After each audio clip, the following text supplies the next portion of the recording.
Well, welcome to this edition of the Iowa blog. This is episode 18 now of Qatsyr harvest. This is the depiction of the Shabua harvest that is just 14 months from the time of this broadcast in February of 2025. In our last program, I think I poured out more energy, more passion for this message than perhaps at any time over the 100 and some odd shows that we have done thus far. And one of the things that struck me is that Israel, you've been listening to men who are actually repulsive from God's eyes, that are walking around wearing their black mourning suits. They've got their black hats. They look like they're dressed for their own funeral, and likely are. And you've been listening to them for a better part of almost 1900 years. The worst of them are, of course, the Haredim. But there's all manner of rabbis, and they're yapping at everybody. They don't even get along with each other. And for the past 1900 years that you have listened to them, they have fleeced your pockets. They've lifted your wallets and emptied them out. They've sold all manner of blessings and lies to you. They've told you how to rearrange your kitchen and the dishes and everything from how you can even serve your food, none of which has any correlation with Yahweh. They would establish a calendar that is based upon Maimonides' reckoning, when all he did is supply the favorite number of Muslims, 19, in his sanctification of the moon portion of his disgusting analysis, and came up with all manner of contrivances that aren't even close to being true. And you still believe it. You think you're over 2 centuries away from 6,000 when you are less than 9 years. He didn't know anything. He got everything wrong. His 13 principles of Judaism are full of it. And you've just gone along with it. The man that you attribute to the founding of Judaism, Rabbi Akiba, is a scumbag. He's the guy that was so incensed that Jews were off promoting Christianity, which was disgusting, that rather than countering them with the truth and simply saying, no, it's Dawud the Messiah, he's the Son of God, he told us he was going to come at this time and fulfill Pesach, Matzah, and Bakorim, all you've got is a crude counterfeit. He foisted another counterfeit Messiah on the world, fighting one lie with another. He brought in the wrath of Hadrian, complete destruction of Jerusalem, the diaspora to Europe. He lied to you, and yet you call him the founder of your religion as if you're incapable of learning. So I wanted to tell you that it's well past time that you stop listening to those in their black suits, black hats. You may not like my colorful shirts, but it's exactly what Yahweh is requesting of me. I need to come across so different than anyone you've ever listened to before, because everyone you have listened to before has lied to you. You don't know Yahweh's name. You don't even know that you don't know Yahweh's name. You don't know that you don't know. You don't know Dawud. You don't know that he was the Messiah, the Son of God. In fact, you don't even think that God can have a son, even though he's said it 3 times. You don't know that Dawud fulfilled the Moed Mikra, even though that's essential to your salvation, even though he wrote an eyewitness account 1,000 years before he endured it in first person, telling you exactly how he was going to fulfill it and what Rome was going to do in crucifying him many centuries before Rome existed or crucifixion was even known. Riveting prophecies. Yeshaya, the most prolific of the prophets, told you exactly what he was going to do on Matzah when your guilt was laid on him so that it could be taken to Sheol and never seen again. You don't know when the next Moed Mikra is going to be fulfilled. You don't even know its name. You don't know the one that follows. You've renamed it after the Babylonian New Year. You've got no concept as to what Yom Kippurim represents. You think it's a day of atonement. You watch the rabbis twirl chickens over their heads. You got the 4 species for Sukkah. Clueless as to what it all means. You don't know that Sukkah is a return to Eden. You don't know that Kippurim is a return of your Messiah. You don't know that Teruah is the day that you're prepared to receive them. You don't know that Shavuot is the next harvest. You've been lied to so long that you would know the truth if it bit you in the nose. I posted on X and Facebook today an exceedingly somber analysis of how Israel is so lost today that you are actually committing suicide. That everything that you have done in Gaza has turned out exactly as I said it would on the morning of October 7th, when this travesty was playing out. I knew at the time you were going to invade Gaza, and I knew that it would be a disaster, would turn the whole world against Israel, and that in the process you would be counterproductive and manufacture more terrorists than you killed, and you did. And it's obvious. There's no denying it now.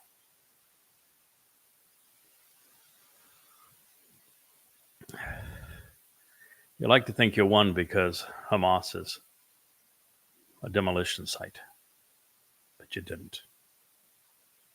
They achieved exactly what they set out to achieve. They turned the world against you. And now, what are you going to do? So the last of the living hostages are returned. If you attack Gaza again, you're going to play right into their hands and look like you're trying to commit genocide. Of course, it's not true, but that's not going to change the world's perceptions at all. So, what now?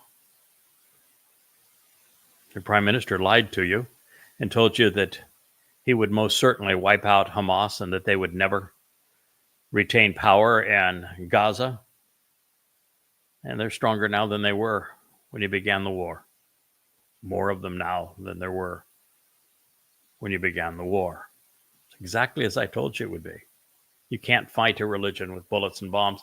You don't even know that your enemy is not Hamas, that Hamas did not perpetrate 10/7. You don't know that Hezbollah is not your enemy, that Iran is not your enemy.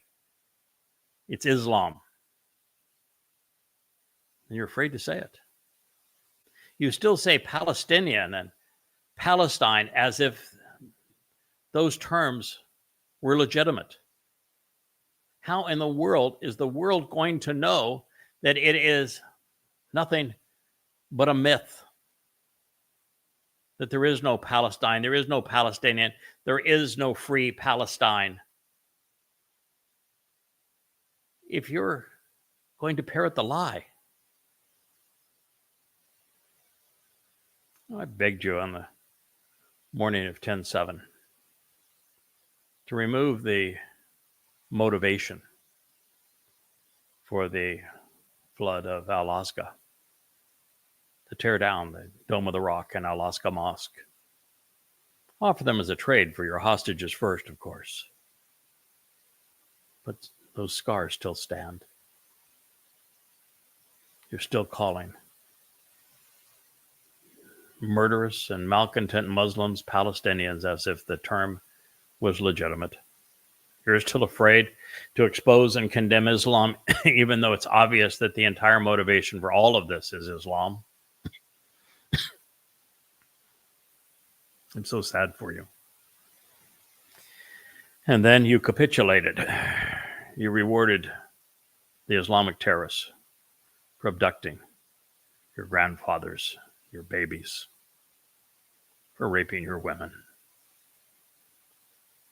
by trading scores of murderous Muslims for them. Rather than thinking with your head, you were played in the heart. So, Israel, I know that you may be irritated by my tone with you. But my tone with you is actually mild compared to God's.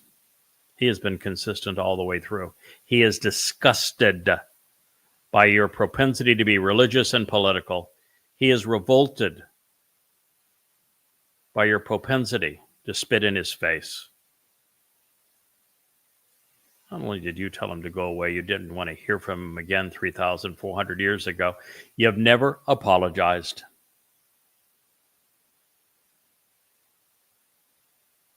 So, now you got me.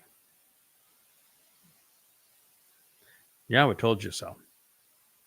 Behold, I will send out a messenger, a representative who is especially informative, announcing this message before you, in your presence, within the same dimension, to help you keep focused so that you're observant, closely examining, and carefully considering everything along the way. You don't even know what the way is. Pesach, Matzah, Bakodim, Shabua, Teruah, Kapurim, and Sukkah. It is not only the way to God, it is the only way to God. And each one of those steps along the way has specific meaning, a specific purpose, a specific time, when they were fulfilled, where they were fulfilled, by whom they were fulfilled, and will be fulfilled. And if you do not know these things, if you don't examine them, if you don't consider them, you're going to remain estranged from God as you are now. That is why Yahweh picked a representative, a messenger, to tell you these things.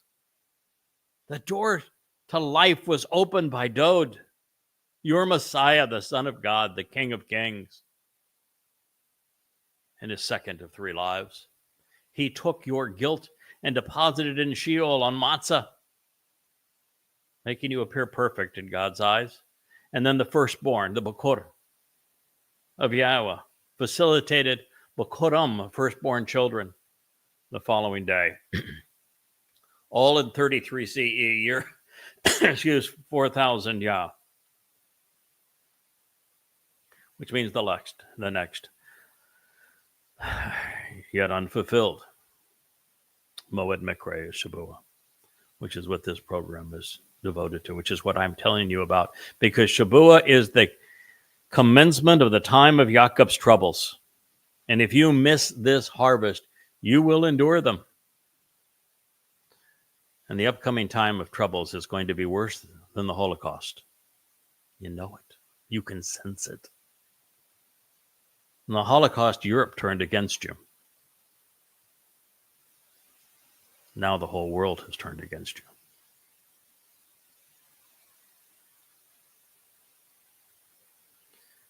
You don't want to miss Shabua. That's why I'm here to tell you about it. Following Shabua is Teruah. Teruah, meaning heralds, is your last chance to get out of this world as an immortal being. The following day, your last chance will be to benefit as the adulterous woman from the sacrifice of the Anima Bara, the bloody red man of the earth, who has been productive and fruitful. He is the man whose clothes are stained red, who comes from Edom to provide liberation for you. Your prophets told you all about who I am and what I would be doing. And they did so in hopes that you would listen and that you would respond. And that for the first time in over 3,000 years, you would speak the name of your God again.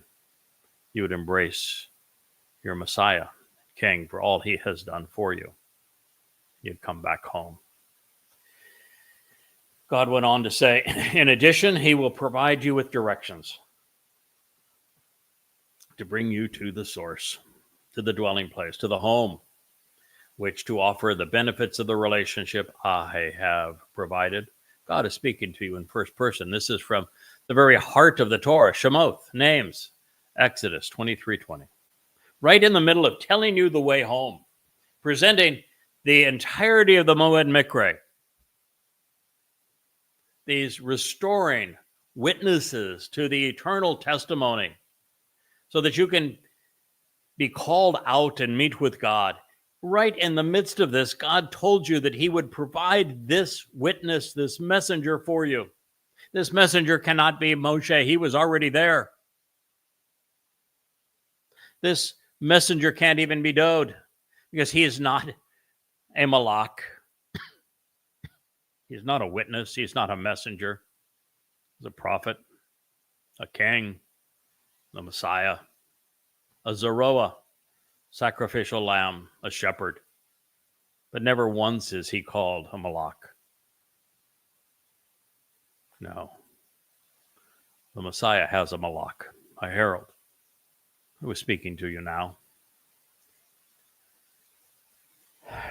And he is doing exactly what this says. He is providing you with directions, telling you about that menorah that's sitting over my left shoulder, screen right for you, what each of those 7 candles represent, Pesach, Matzah, and Bakurim, in the center, Shabua, and then Teruah, Kapurim, and Sukkah. He's told you who fulfilled them, who will fulfill them, when they will be fulfilled. Yes, Shabua, 7 years prior, because it's called sevens. Yah was returned with Dode in year 6,000 Yah, 2033. October 2nd is when they're returning. October 7th is when the earth is returned to the conditions experienced in Eden. And 10 days before Kapurim, on Teruah, you'll be given the opportunity one last time to come clean, so you can listen to Yahweh's voice once again. I am offering you directions home, just as Yahweh said when he spoke through Moshe.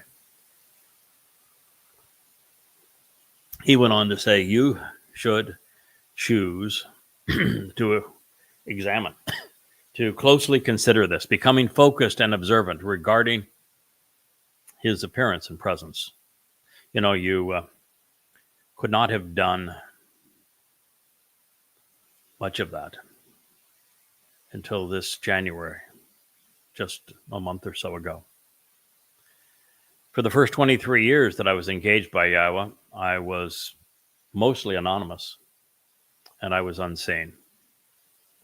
I wrote the books that you see behind me. 34, I think, on the website, 37 or 38 all total. And you would never have been able to hear me or to see me. Now you can. Because about 8 weeks ago, Yahweh said, you've written enough books. It's time you fulfill this prophecy. Time you speak directly to my people. And so we're fulfilling these prophetic words right now in your hearing. Of your own volition, listen. Through his coal. You know what coal means? Voice. I'm the only one who speaks for God at this time. He said so. I'm the voice of Yahweh at this time. And if you think that's presumptuous, name another candidate. Find somebody else who has been devoted to reacquainting you with Yahweh's name. Find someone else who has reintroduced you to your Messiah, the very Son of God, the Zeroah who fulfilled Pesach, Matzah, and Bakorim. Find somebody else who has protected you and risked his life to do so by writing the 5 volumes of goddamn religion. Find somebody that was willing to clear away all of the trash of Christianity and write the 5 volumes that moved it all to the side so that the truth about Dode, whom Christianity robbed of his titles and all of his prestige and achievements, could be seen again. Find someone who has written all of the books that you see behind you to reacquaint you not only with Yahweh and Dode, but with their timeline, with the purpose of the covenant and its terms and conditions, which no one has ever spoken of before, with the timing of each one of the Moed Mikre that have been fulfilled and that will be fulfilled going forward. Thousands of profound insights, never previously heralded. Ever. Oh, there is no other candidate. And because of all of these things, my qualifications are 1,000,000 times what they actually need to be to validate this prophecy. And the reason you're listening to a man in his funny, colorful shirts, as opposed to a repulsive rabbi trying to reach into your pocket and steal your money dressed in black, because God finds them disgusting. And he has never and will never speak through them. They do not speak for him. I was translating this morning Yeshaya 56 and 57. And Yahweh describes the current leadership, both political and religious, of Israel in it. And he just says you're repulsive. It just, from his point of view, you're absolutely, completely, and totally repulsive. Disgusting. Matter of fact, the first 10 chapters of Yeshaya are devoted to a single theme. God hates Judaism. You know, I keep on sharing this, but it's so indicative of how lost Jews are and how much effort it's going to take. It has taken. I mean, I've been doing this for 23 years, and I've only got another 14 months before the Shabuah harvest. And over that time, I have constantly reminded Israel that while your rabbis are expecting Eliah to return, because it's mentioned in the last chapter of Malachi, and they set a place for him at your Passover table, why would you do such a stupid thing?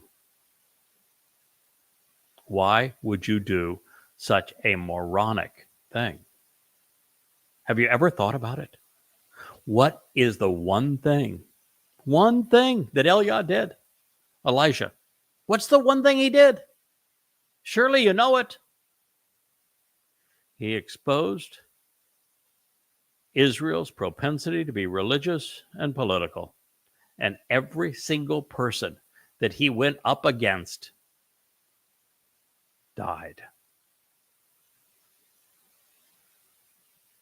God took him and is bringing him back because he is the most effective orator in the history of Israel when it comes to exposing and condemning the Jewish propensity to be religious and political.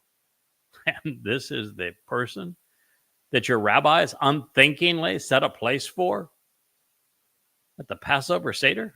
Are you out of your ever-loving minds? You know, the average Jewish IQ is supposed to be 115. But you act like the average Muslim IQ, which is somewhere around 70. I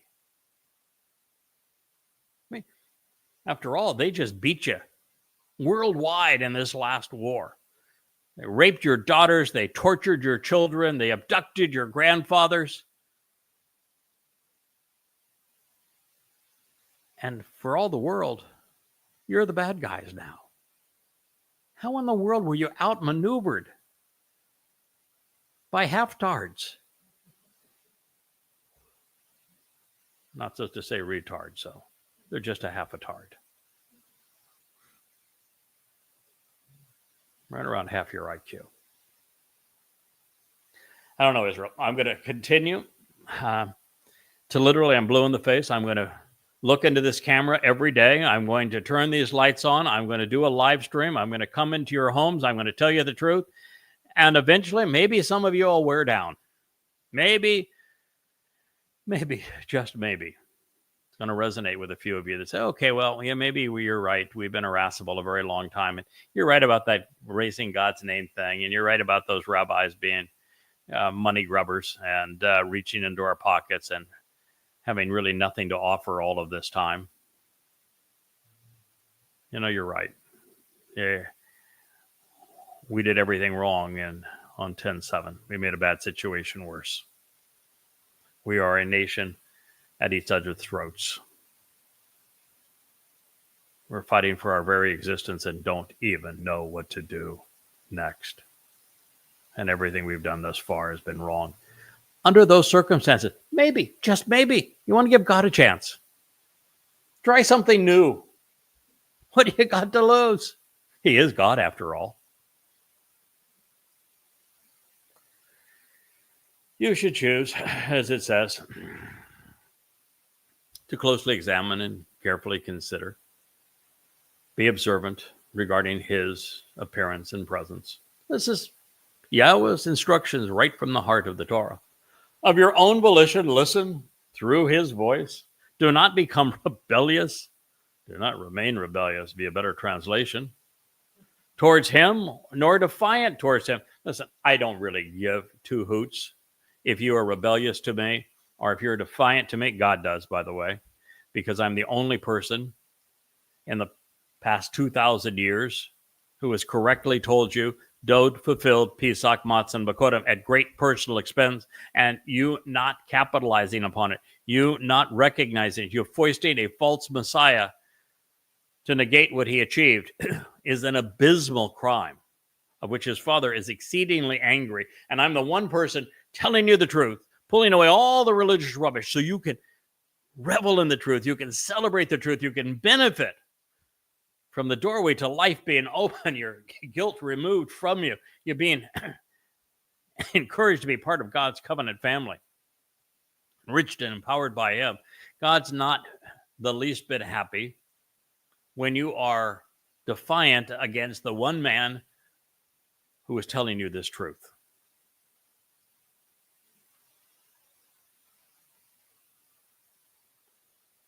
My issue is that you continue to be defiant against what Dode has done, against who Yahweh is.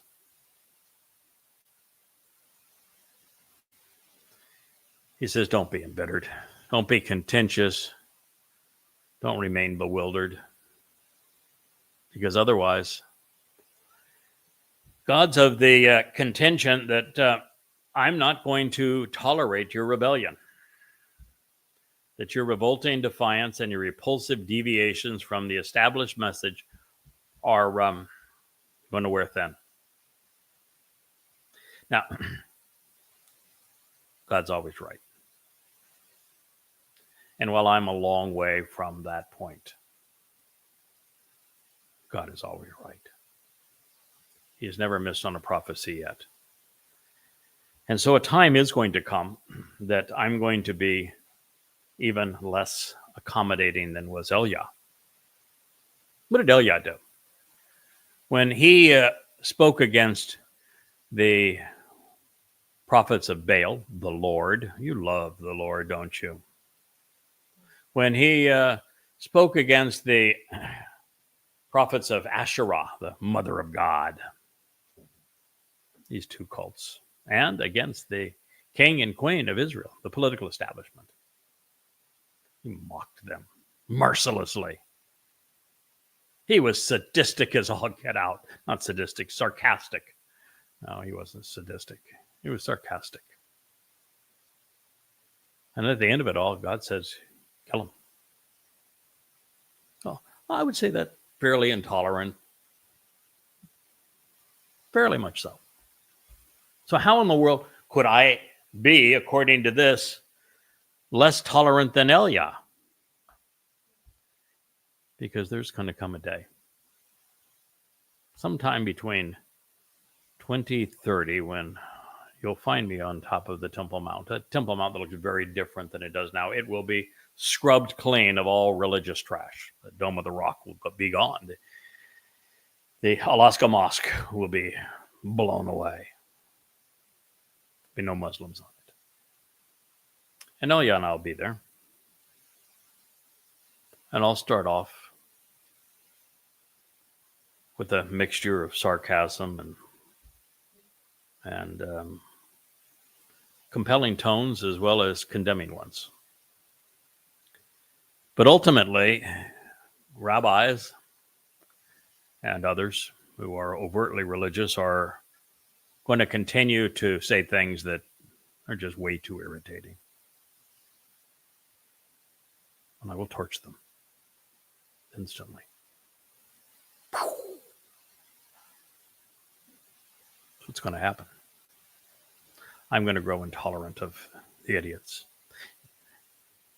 Taking their lives at this point is a meaningless thing to do, because the idiots would have no chance whatsoever to endure past the Shabbat, the Saturday of September 24th, and the sacrifice of the Adam of Parah. At that point, they're all incinerated and washed away.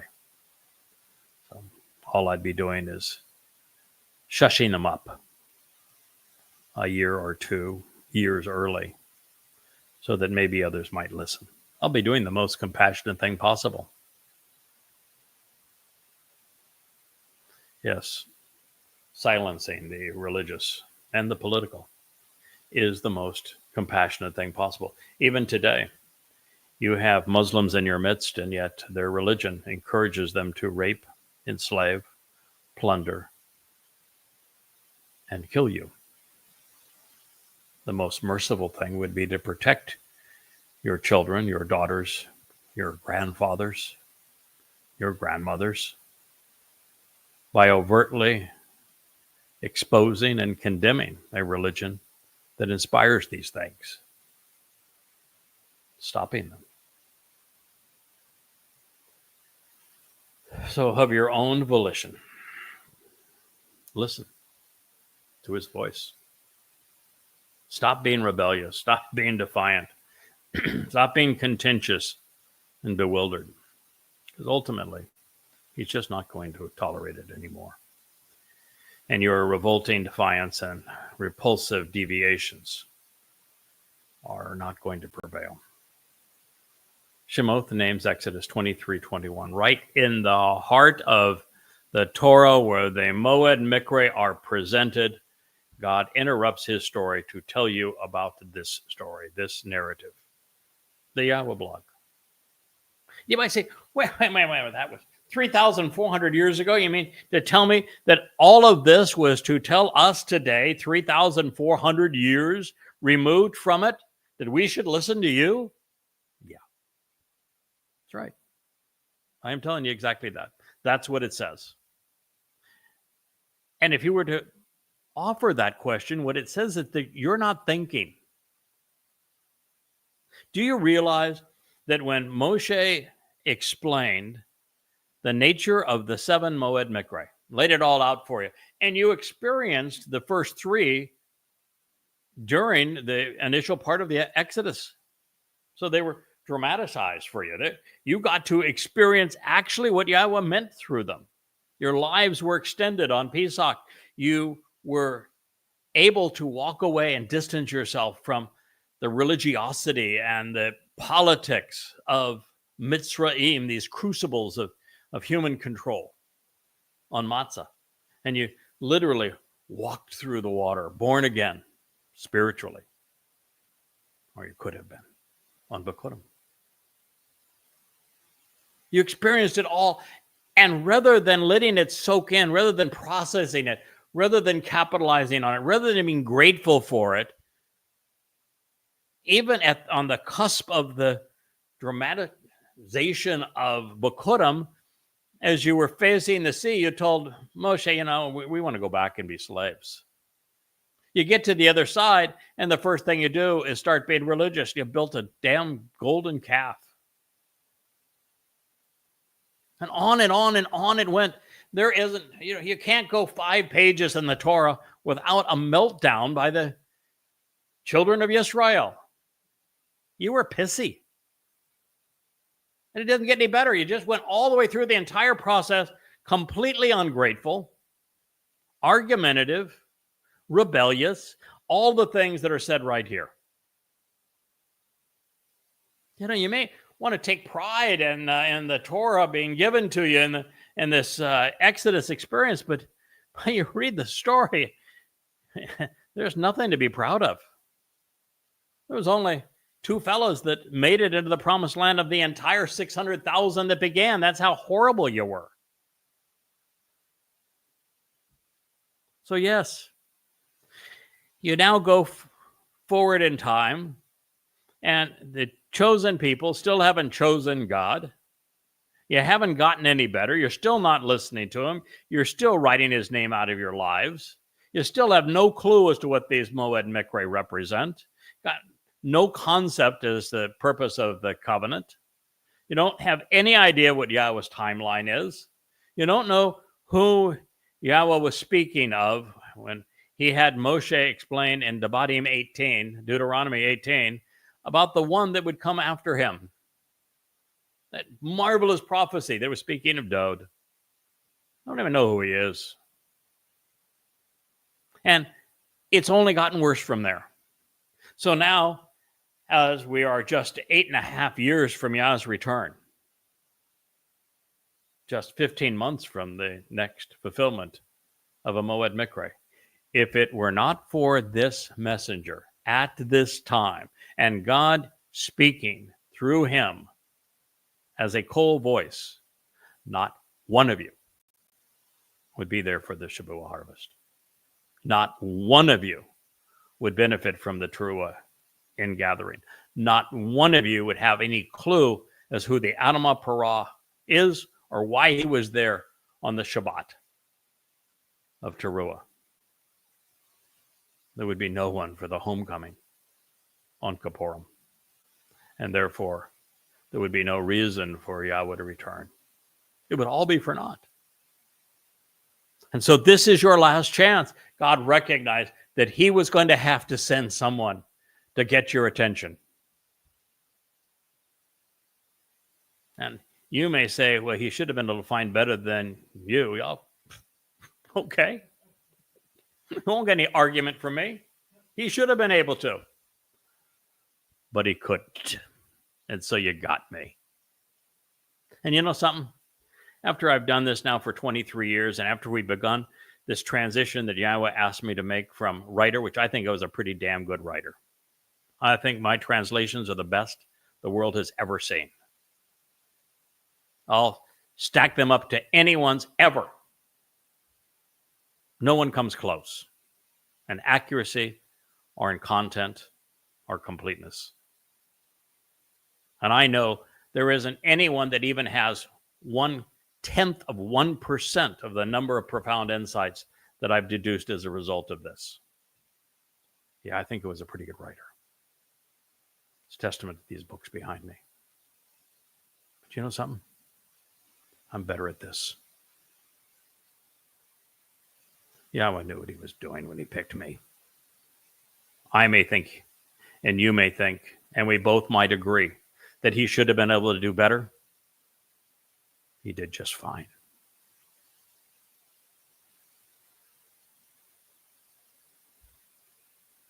I'm not the problem. You are. And you have been for 3,400 years. And you've only got 8.5 years left. And I'm here to tell you, it ain't going to be no cakewalk. Because 7 of those 8.5 years are going to be hell. Worse than the Holocaust. It's going to make what occurred on 10:7 looked like you were bitten by a bunch of wasps compared to what's going to happen next time. I'm sorry, Israel. But somebody needs to tell you the truth. You've been your own worst enemy, and for a very long time. Seldom. Perhaps never. Has there ever been someone has resolutely focused on knowing, on appreciating, on speaking Yahweh's name? Ever.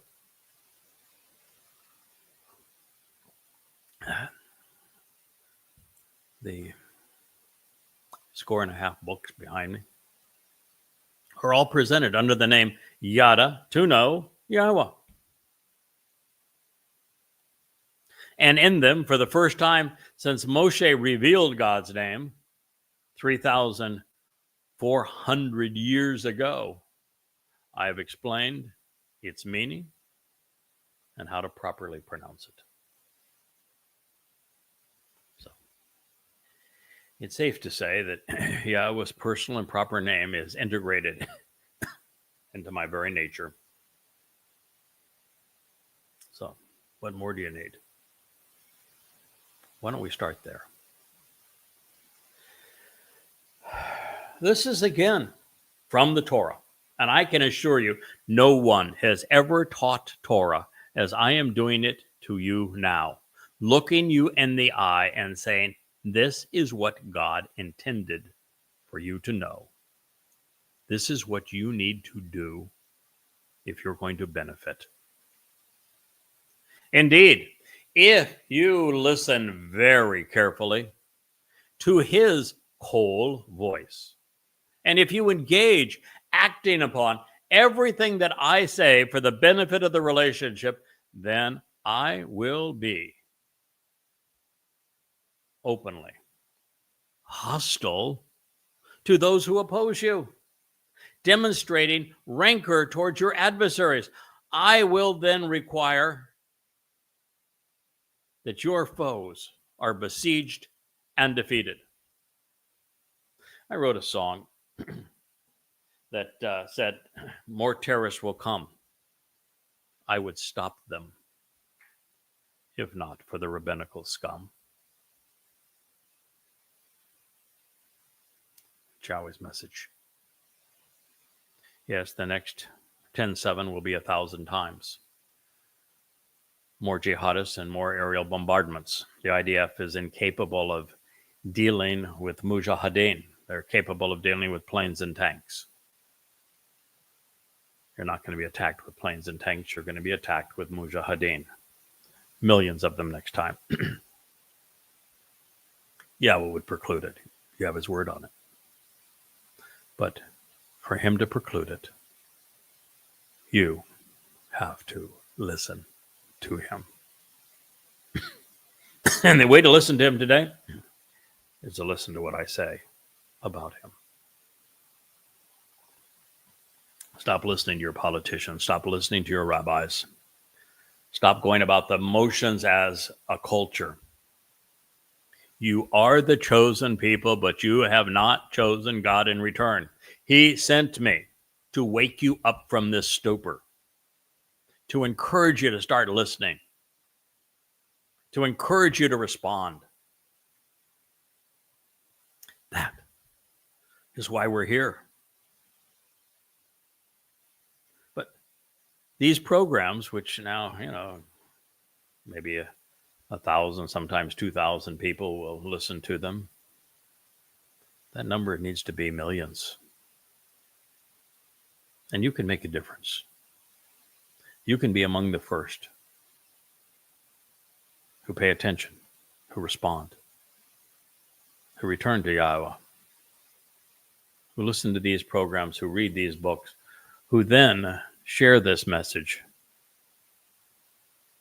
Because God's not going to oppose your foes just because I'm asking him to, just because I am speaking these truths to you. It's you who need to change. And enough of you need to change to get God's attention, to show him that you have changed.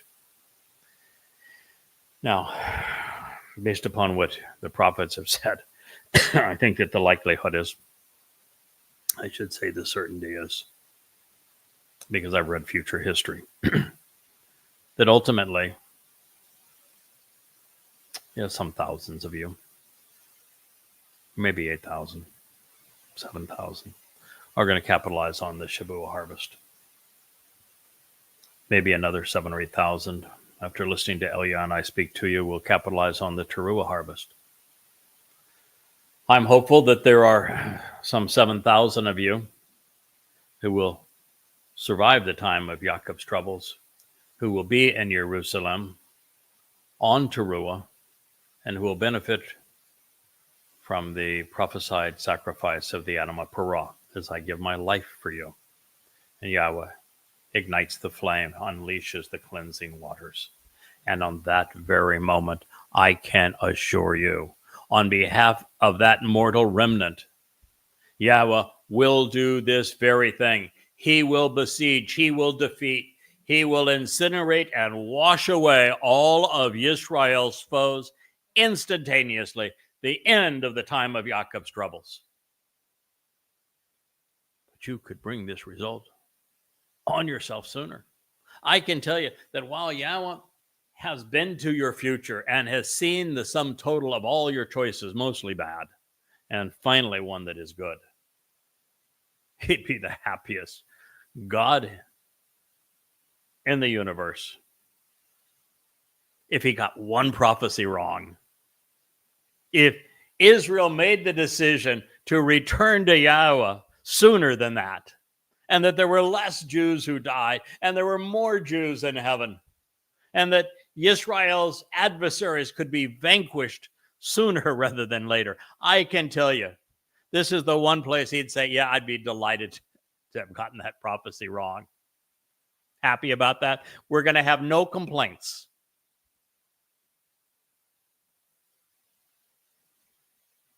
You have free will. Make it happen. That was Shemoth, the names, Exodus 23:22. Surely. Oh, man, it's just amazing how much information Yahweh gave us and how it's been neglected, because I know for certain no one has read this to you. No one has explained this to you. Surely, my Malach messenger. Malach is a heavenly representative, a spiritual envoy who speaks for Yahweh. Surely my messenger will go before you so that he can help you return to all that has been said and promised. Yahweh made a promise to Abraham. He never reneges on a promise. He's going to restore his relationship with you. You look at Jeremiah 31, he is very clear that he's going to reaffirm the covenant with Yisrael and Yehudah. And in restoring the covenant, he is going to write a complete copy of his Torah guidance right inside of us, right in our hearts, their seat of judgment. And that will be the end of religious and political rebellion. There are more prophecies pertaining to his return than almost anything else. And so if you listen to me and you return before he returns, all that's going to do is make the homecoming larger and more joyous. Yahweh does not tell us how many there's going to be there. And wouldn't it be wonderful if there were 7 million instead of 7,000? And you can make it so. Then the terrorists, he says, will be abolished, including the militants who claim that the country belongs to them and who want to divide it. As they will be humbled and subdued to make this declaration known. Has that happened previously, Israel? Has Yahweh obliterated the terrorists previously? How many times in the past have you been attacked by terrorists? Terrorism is a tactic. It is a tactic by a weaker force to intimidate a stronger force in their home of capitulating to the weaker force, because the acts of terrorism are so repulsive that they simply give up. The Egyptians didn't use terror. They were terrible, but they didn't use terror. They used their military, very well-trained military and war chariots. Same was true with the Assyrians that attacked you. The same was true with the Babylonians who attacked you. The same was true with the Macedonian Greeks.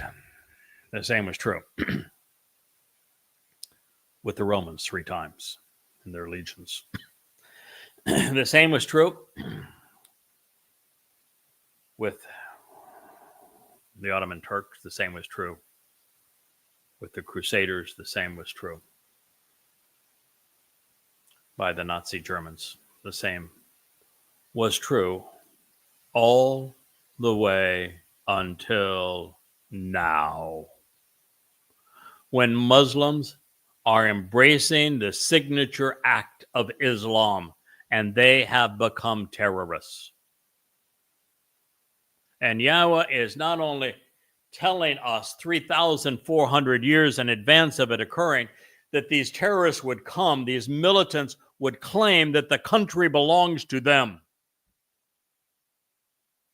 Palestine will be free, you know. He predicted this precisely and accurately 4 centuries earlier. And it has come true exactly this way. And he had told you, if you just listen to his voice, to his messenger who comes to you at this point in time, that he would subdue those who want to divide the land. Two-state solution ring a bell to you? God's really smart. He knows your past. He knows your present. He knows your future. And through it all, he continues to reinforce these prophecies which reveal that he is God, that he exists, that he can be trusted, and that it would be intelligent for you to rely upon him. And you've done none of those things. He says, I will reject them. I will kick them out. Then I will efface them, annihilating them, causing them to disappear at that moment in time. Shemot, the names, Exodus 23:23. That moment in time is the Shabbat of Teruah, September 24th, 2033, year 3000 Yah, simultaneously with Elia as the master of ceremonies over the sacrifice of the Adamah Parah, another bull, as Yahweh unleashes the dancing waters that will flood over the Temple Mount and ignites the fire beneath the Adamah Parah, flames racing to the heavens, extinguishing and washing away all of these Muslim tyrants who have claimed your land for themselves, who wish to divide it. And they'll all be gone instantly at that very moment. And just for a dramatic effect, you might want to look up a list of solar eclipses, because there'll be a full solar eclipse at that moment. Just a little celestial fireworks to punctuate the moment. Just like there'll be a full lunar eclipse just 15 days later as we began Sukkah. Do you know that there's exactly 10 years to the day from 10/7/23, your wake-up call, to 10/7/33, the final act in this play, the celebration of Sukkah, in year 6000, 2033. Do you know? Do you know my name? It's Yada. What does Yada mean? I'll let you figure it out in case you don't know. Yes, I will reject them. I will kick them out. I will efface them, annihilating them, causing them to disappear at that moment. Shemot, the names, Exodus 23:23. Again, right in the heart of the Torah. Again, in the midst of presenting the Moed Mikre. Why? Because this will occur during the fulfillment of the Moed Mikre, where the Malach, messenger, who is the Kol voice of God, is offering his corporeal body to restore all Yisrael. That's not a coincidence. Since the Kol voice of Yah is addressing the means to know Father and Son, to engage in the covenant, to answer the invitations to meet, those who wish to benefit from this relationship, well, you would be wise to closely examine what he has written and then attentively listen to what he has to say. And remember, other than his sacrifice on Teruah, this messenger is just that. He's a messenger. What do messengers do? They deliver messages. Whose message is this? Yahweh's. Who is it for? You.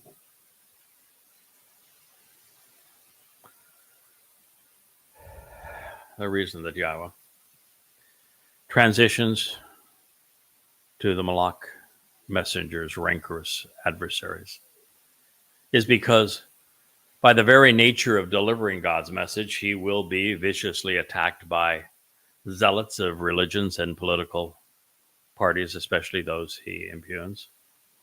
You know, since I began this at Yahweh's behest 23 years ago, I've had thousands of death threats. I have some skin in the game, Yisrael. I'm going to have more before we're done. I've earned the right to speak to you.